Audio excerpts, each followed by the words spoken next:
প্রিয় বন্ধুরা, তোমরা কি জানো ইসলামে এমন ১০ ধরনের নারী আছেন যাদের বিয়ে করা কঠোরভাবে নিষিদ্ধ?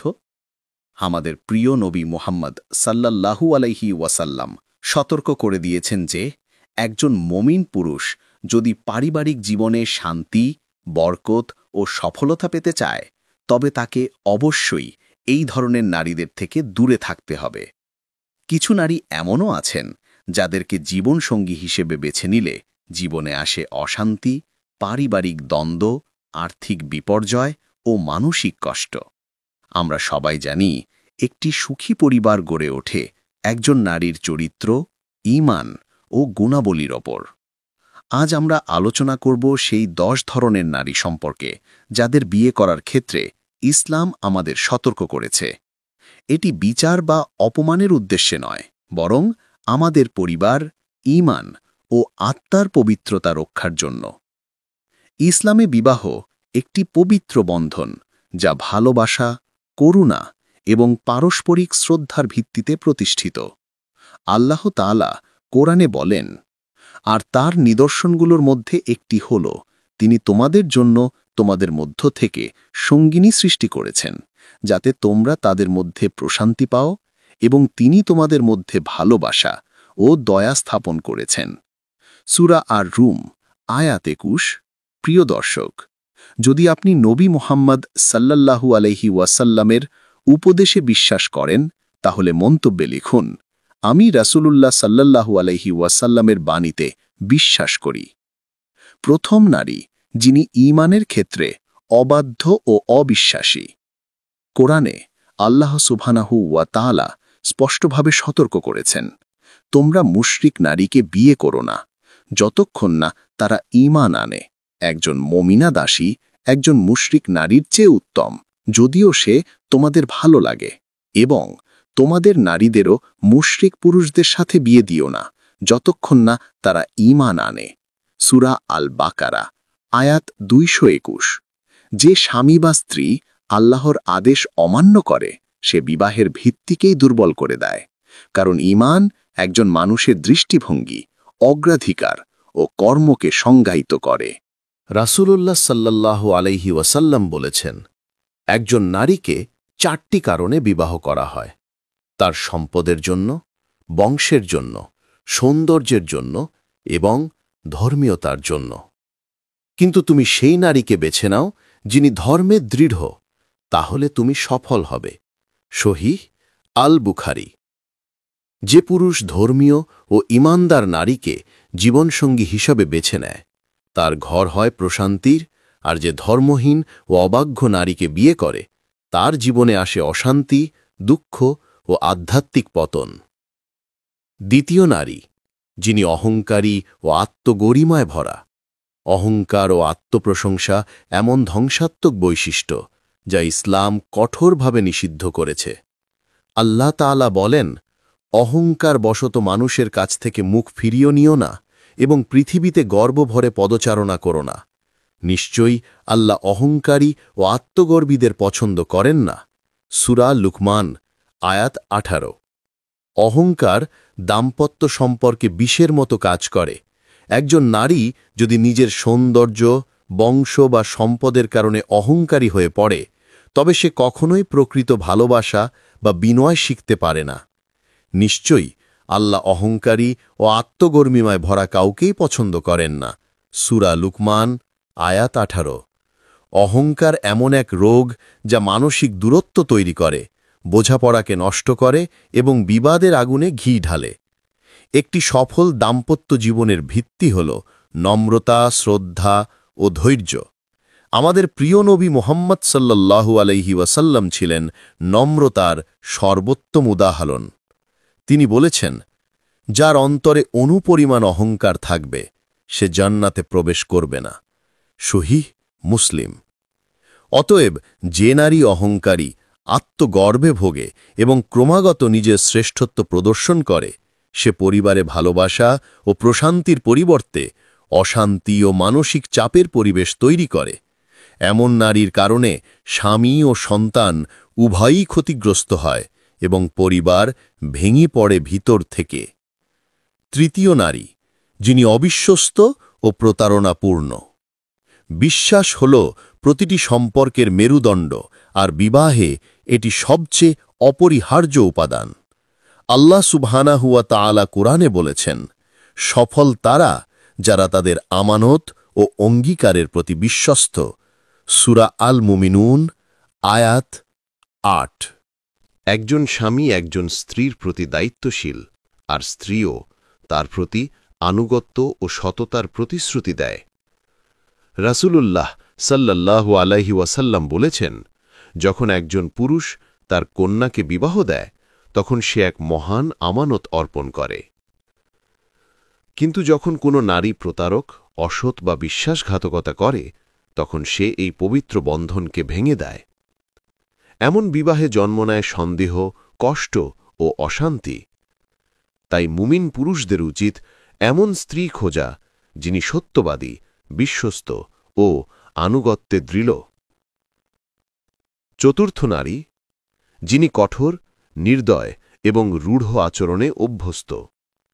রাসূলুল্লাহ সাল্লাল্লাহু আলাইহি ওয়াসাল্লাম বলেছেন, ঈমানের দিক থেকে সবচেয়ে পরিপূর্ণ মুমিন সেই ব্যক্তি যার চরিত্র সবচেয়ে উত্তম, আর তোমাদের মধ্যে সবচেয়ে উত্তম তারা যারা তাদের স্ত্রীদের প্রতি সবচেয়ে উত্তম আচরণ করে।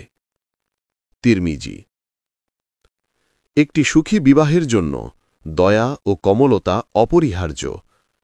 যে নারী রাগী, কঠোর বা সবসময় কথা দিয়ে আঘাত করে, সে দাম্পত্য জীবনে ভালোবাসা ও মানসিক শান্তি ধ্বংস করে ফেলে।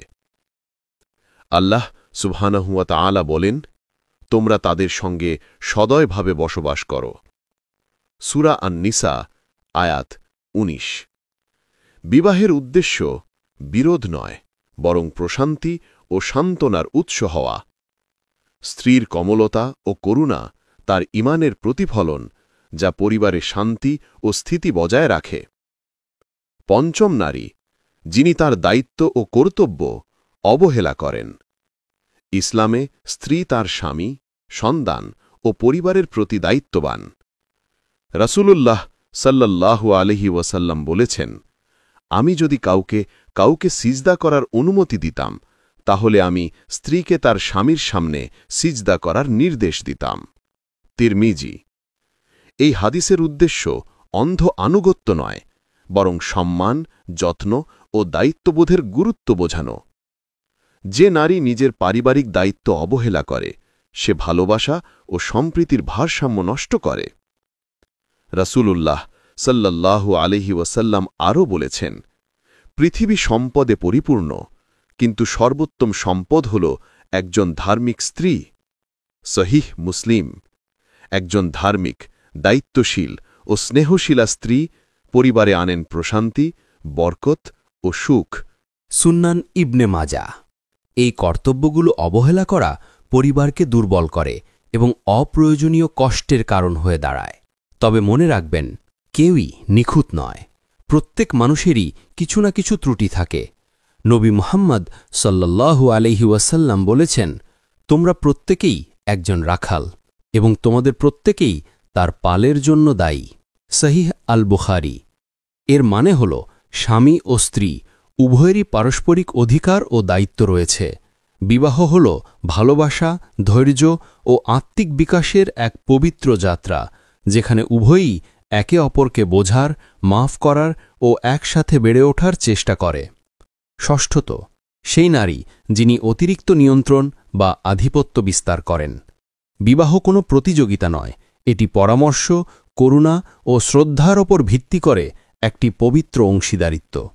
আল্লাহ সুবহানাহু ওয়া তাআলা বলেন, আর তার নিদর্শনসমূহের মধ্যে রয়েছে যে তিনি তোমাদের জন্য তোমাদের মধ্য থেকে জীবনসঙ্গিনী সৃষ্টি করেছেন, যাতে তোমরা তাদের মধ্যে প্রশান্তি পাও, এবং তিনি তোমাদের মধ্যে স্নেহ ও করুণা স্থাপন করেছেন। সূরা আর রুম আয়াত ২১। কিন্তু যখন কোনো স্ত্রী অতিরিক্তভাবে নিয়ন্ত্রণ করার চেষ্টা করে, তখন সংসারের প্রশান্তি নষ্ট হয়ে যায়, স্বামীর মর্যাদা ক্ষুণ্ণ হয়, আর ঘরে তৈরি হয় অনন্ত দ্বন্দ্ব। রাসূলুল্লাহ সাল্লাল্লাহু আলাইহি ওয়াসাল্লাম কঠোরতা ও নির্যাতনের বিরুদ্ধে সতর্ক করেছেন।